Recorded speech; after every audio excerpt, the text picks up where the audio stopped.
अस्सलाम वालेकुम मेरे समझदार पाकिस्तानियों। मेरा नाम रेहान तारिक है और आप मेरा यूट्यूब चैनल और फेसबुक पेज देख रहा है। करोड़ हा दरूद आकाए दो जहां नबी मेहरबा मोहम्मद मुस्तफ़ा सल्लल्लाहु अलैहि वसल्लम पर। इस दुआ और इस उम्मीद के साथ इस व्लॉग का आगाज़ करते हैं कि अल्लाह रब्बुल इज़्ज़त इस मुल्क के फैसला साजों के दिलों में समझदार पाकिस्तानियों के लिए नरमी पैदा कर दे।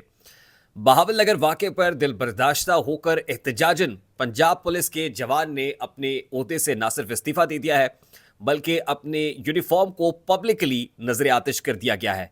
मुबैना तौर पर इस नौजवान का ताल्लुक पंजाब पुलिस से है और वो ये बयान कर रहा है कि उसका बेल्ट नंबर 6811 है। पंजाब पुलिस में नौकरी कर रहा है। पंजाब पुलिस की एक स्पेशल विंग एलीट फोर्स के अंदर वो नौकरी सरंजाम दे रहा था। ताहम बहावल नगर वाकया जब उसने देखा और उसको पता चला कि उसके अफसरान को मारा पीटा गया है, तशद्दुद किया गया है, एक एसएचओ को, एक एएसआई को और एक कांस्टेबल को किस तरह पाक फौज के जवानों ने दीदा दलेरी से मारा है, उनको 2 घंटे तक मुर्गा बनाया गया है, उनके चेहरे को लहूलुहान किया गया है, उनको लॉकअप से निकाल के जिस अंदाज में बहीमाना तशद्दुद का निशाना बनाया गया, डीवीआर्स तोड़े गए, फुटेजेस निकाली गई, कैमरास निकाल लिए गए और फिर मेडिकल भी नहीं होने दिया गया बल्कि डॉक्टर को अगवा कर लिया गया। जब ये सारा मामला रिपोर्ट हुआ तो मुबैना तौर पर ये नौजवान जो अपना ताल्लुक पंजाब पुलिस से बता रहा है और एलीट फोर्स के अंदर वो खिदमत अंजाम दे रहा है, उसने अपना वीडियो स्टेटमेंट इशू किया और ये बड़ा स्ट्रॉन्ग स्टेटमेंट है जो ओके। अस्सलाम वालेकुम जी, मेरा नाम मोहम्मद फैसल खान है। 6811 मेरा बेल्ट नंबर है और मैं ज़िला पुलिस में नौकरी करता हूँ, पंजाब पुलिस लाहौर में। उसके बाद मैं लीड फोर्स में चला गया, जो पंजाब पुलिस का ही एक विंग है जिसके अंदर ऑपरेशनल और स्क्वाड की नौकरी की जाती है। आज 11 अप्रैल है। कल जैसे कि आप तमाम को पता है सानेहा 10 अप्रैल हुआ है, जो कि बहावल नगर में पाकिस्तान आर्मी के गुंडों ने वहाँ पे थाना के ऊपर जाकर अटैक किया। इस नौजवान की जानिब से जारी किया गया। उसने कहा मैं अपने ओहदे से एहतजाजन मुस्ताफ़ी होता हूँ और फिर सामने रखा हुआ यूनिफॉर्म नजर आतिश कर दिया गया। मैं एक बार फिर कह रहा हूँ कि सारे मामले पर बहुत ज़्यादा कन्फ्यूजन है, बहुत अबहम है और इस अबहम की बुनियादी वजह आईजी पंजाब का, पंजाब पुलिस का, किसी रिस्पॉन्सिबल ऑफिसर की तरफ से कोई ऑफिशियल वर्जन सामने ना आना है। इवन पाक फौज के शोबा ताल्लुकात आमा की तरफ से कोई रिस्पॉन्सिबल वर्जन, कोई स्टेटेड पोजीशन सामने ना आना है। और सबसे बढ़ के ये कि पंजाब की इस वक्त की निगहबान, जो आटे के थैलों के ऊपर तो निगहबान लिख के मियाँ नवाज शरीफ साहब की तस्वीरें लगा के पता नहीं किन लोगों में तकसीम कर देती हैं और उसका फ़ोटो सेशन होता है जो फौरी तौर पर चीख भी आती है तो उसके ऊपर टिकटॉक बन जाती है। आज ही एक क्लिप मेरी नज़र से गुजरा जिसमें अज़मा बुखारी साहिबा ये कह रही है कि पंजाब की जो चीफ मिनिस्टर हैं वो 700-800 वाला लॉन का जोड़ा पहनती हैं लेकिन वो कैरी बहुत अच्छा करती हैं। जो ये कहती हैं कि वो अपने चेहरे के ऊपर मेकअप की ज़्यादा प्रोडक्ट्स नहीं, हार्डली 2 प्रोडक्ट्स लगाती हैं। यानी इस वक्त जो सूबाई वज़ीर इत्तलात हैं जनाब अज़मा बुखारी साहिबा, उनके नज़दीक बड़ी इंपॉर्टेंट चीज़ मरियम बीबी के मेकअप पे बात करना है, मरियम बीबी के लॉन के जोड़ों पर बात करना है जो 700 से 800 रुपये में बन जाता है। जो इमेज बिल्डिंग या प्रोजेक्शन देखिए किस अंदाज में कर रही हैं, उनके नज़दीक ये बहुत बड़ी परफॉर्मेंस है कि उनका लॉन का जोड़ा 700-800 रुपये में बनता है और उनके मेकअप प्रोडक्ट्स के अंदर 2 चीज़ें मौजूद हैं। अब आप इससे इख्तलाफ कीजिए या आप इससे इत्तफाक कीजिए, बहस ये नहीं है। ना मेरे लिए मरियम नवाज शरीफ साहिबा का मेकअप इंपॉर्टेंट है at this point in time, ना ही उनके जोड़े इंपॉर्टेंट है। मेरे लिए इंपॉर्टेंट ये है कि जोड़ों में, जो पंजाब की जोड़ों के अंदर बैठ गई है ये हुकूमत, जो कोई रिस्पॉन्सिबल वर्जन नहीं दे रही है, जो जिसके अंदर इतनी करेज नहीं है, जिसके अंदर हिम्मत और हौसला नहीं है कि अगर ऐसा हुआ है तो भाई बता दो ना कि एग्जैक्ट इंसिडेंट है क्या। और अगर आपके जवानों को पंजाब पुलिस फोर्स के अंदर इतनी रिजेंटमेंट है कि आपका नौजवान जो है खड़ा होकर, पंजाब पुलिस का जवान अपने ओहदे से इसलिए इस्तीफा दे देता है कि वो कहता है मैंने लोगों के जानो माल के तहफ़्फ़ुज़ को यकीनी कैसे बनाना है, मैं खुद महफूज नहीं हूँ, मैं किसी के घर पर रेड करता हूँ तो उल्टा मेरे ऊपर पर्चा दर्ज किया जाता है, मुझे लॉकअप में डाला जाता है और मेरे साथ जो कुछ होता है वो पूरी दुनिया देख रही है और मेरी जगहसाई हो रही है, मेरे अफसरान की जगहसाई हो रही है। अगर वो महफूज नहीं है तो मैं कैसे महफूज हूँगा। अच्छा, ये एक साइड की पिक्चर है।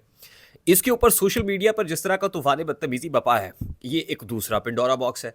यानी लोग तो ये भी कह रहे हैं कि ये पंजाब पुलिस के साथ जो कुछ हुआ है ये बिल्कुल ठीक हुआ है। देखिए, एक वर्जन ये भी है कि पंजाब पुलिस कौन सा, वो कहते हैं ना पंजाबी कंधा कोठे नहीं टपदी है, तो ये तो दीवारें ये फलांगते लोगों की चादर, चार दीवारी का तकद्दुस ये पामाल करते हैं, तो ठीक पड़ी है कोट इनको जो पढ़नी चाहिए। और भाई लेकिन मेरे नज़दीक इंपॉर्टेंट चीज़ ये है कि पंजाब के 2 बड़े रिस्पॉन्सिबल इदारे हैं जिनका मकसद, जिनका जो प्राइम रिस्पॉन्सिबिलिटी है वो लॉ एंड ऑर्डर को मेंटेन करना है, वो आपस में दस्तों गरिबा हैं। ईद वाले दिन, ईद की नमाज पढ़ने के फौरन बाद इस तरह के डिस्टर्बिंग विजुअल सामने आ जाते हैं पंजाब से, बहावलनगर से। तो हुजूर ये कोई छोटी बात नहीं है, आप इसको मामूली सा वाकया कह के नहीं टाल सकते, क्योंकि लोग सवाल करते हैं और अब लोग बड़े समझदार हो गए हैं। ये ज़माने गए कि जिस वक्त ये मामलात हो जाते थे और लोग सवाल नहीं करते थे, अब लोगों ने सवाल उठाना शुरू कर दिया है।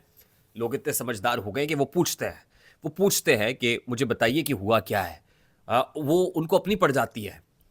तो भाई इसके ऊपर मैं फिर दस बस्ता ये गुजारिश करूंगा, जो हुक्काम बाला हैं, जो रिस्पॉन्सिबल लोग हैं, कि ये अब हम यूं ही बढ़ता रहेगा, प्रॉब्लम बढ़ती रहेगी अगर आप लोगों की तरफ से कोई ऑफिशियल स्टांस नहीं आता है। मैंने वो वीडियो इब्तदा में लगा दी है जिसको मैं रेफर कर रहा हूँ, जिसमें वो एक रिपोर्टेडली और एलिजिडली सोशल मीडिया के ऊपर जो वीडियो है, जिसमें वो फैसल खान साहब हैं, अपना नाम फैसल खान बता रहे हैं ये, और फिर वो कहते हैं कि मेरा बेल्ट नंबर 6811 है और पंजाब, और ये अगर वीडियो झूठी है या जाली है तो इस वीडियो के बारे में भी बताना चाहिए। और फिर अगर कोई इस सारे मामले को कैपिटलाइज कर रहा है, अगर इस सारे मामले को कोई अपने इंटरेस्ट में, वो कोई पॉलिटिकल पार्टी हो या वो चंद अनासर हो, अगर वो इन फोर्सेस को मिलाइन कर रहे हैं तो उनको भी कटहरे में होना चाहिए। मैं ये भी बता दूं, ये भी रेस्ट श्योर कि ऐसा होना चाहिए। मैं डिस्क्लेमर के साथ ये बात कर रहा हूं। अब आगे बढ़ते हैं। एक बड़ा इंपॉर्टेंट मामला है, और कल पाकिस्तान के लीडिंग वेबसाइट्स के ऊपर, न्यूज़ वेबसाइट्स के ऊपर ये खबर लगी कि शाह महमूद कुरैशी साहब और इमरान खान साहब ने ईद के मौका पर एक दूसरे को गले मिले, एक दूसरे को ईद की मुबारकबाद दी है। आज ये सारी कहानी उल्टी पड़ गई जब शाह महमूद कुरैशी साहब की साहबजादी मेहर बानो कुरैशी, उनकी वालदा और उनके बच्चों और हस्बैंड की जो मुलाकात है वो बच्चों के नाना यानी मेहर बानो कुरैशी साहिबा के वालिद शाह महमूद कुरैशी से हुई, और वो बताती हैं कि इस मुलाकात के लिए उन्हें कितने पापड़ बेलने पड़े। वो जो खाना बना कर लेके गए वो खाना भी अंदर जाने नहीं दिया गया, उनको खड़ा रखा गया, इंतज़ार कराया गया, हतक आमेज़ रवैया अपनाया गया, और फिर उस खबर की तरदीद भी हो गई कि शाह महमूद कुरैशी और इमरान खान साहब कोई गले मिले या ईद मिलने की इजाज़त दी गई। वो कहते हैं कि सुबह फजर के बाद से खान साहब भी, बानी पीटीआई साबिक वज़ीर आज़म इमरान खान साहब भी रेडी थे, शाह महमूद कुरैशी साहब मेरे वालिद साहब भी रेडी थे कि ईद की नमाज़ उनको पढ़नी है, लेकिन उन्हें ईद की नमाज़ नहीं पढ़ने दी गई। और अगर उसके बाद किसी ने खबर जारी कर दी कि दोनों एक दूसरे को ईद मिले हैं, गले मिले हैं, तो ये कहना इंतहाई अनजस्टिफाइड है। इसका मतलब ये कि किसी ने खबर लगवाई है, हकीकत इसके बिल्कुल बरक्स है। मैं फिर कह रहा हूँ कि ईद का मौका होता है, वो कहते हैं ना कि दुश्मन मरे तो खुशी ना करिए सजना भी मर जाड़ा है। तो जो आज हुकूमत में है, जो आज साहिब मसनद है, कल नहीं होंगे, किरायादार हैं, ज़ाती मकान थोड़ी है। तो आज जो कुछ आप कर रहे हैं, कल ये मकाफात अमल के तौर पे आपके सामने खड़ा होगा। इस तरह के मौके पे कम से कम जो कैदी आपस में एक दूसरे को जानते हैं, एक पॉलिटिकल पार्टी से हैं, और अडियाला जेल के अंदर चौधरी परवेज़ लाई भी हैं, शाह महमूद कुरैशी भी हैं, इमरान खान से, एटलीस्ट इस मौके के ऊपर तो आप ईद मिलने की तो इजाज़त दीजिए। ईद का दिन है, गले सबको लगा कर मिलिए, रस्म दुनिया भी है, मौका भी है, दस्तूर भी है। तो आज जो स्टोरी सामने आई है अडियाला जेल से, अडियाला जेल के हालात ठीक नहीं हैं, और वहाँ पर मामलात जो है ईद के मौके पर मज़ीद तंग कर दिए गए, सूरत हाल मज़ीद गंभीर बना दी गई।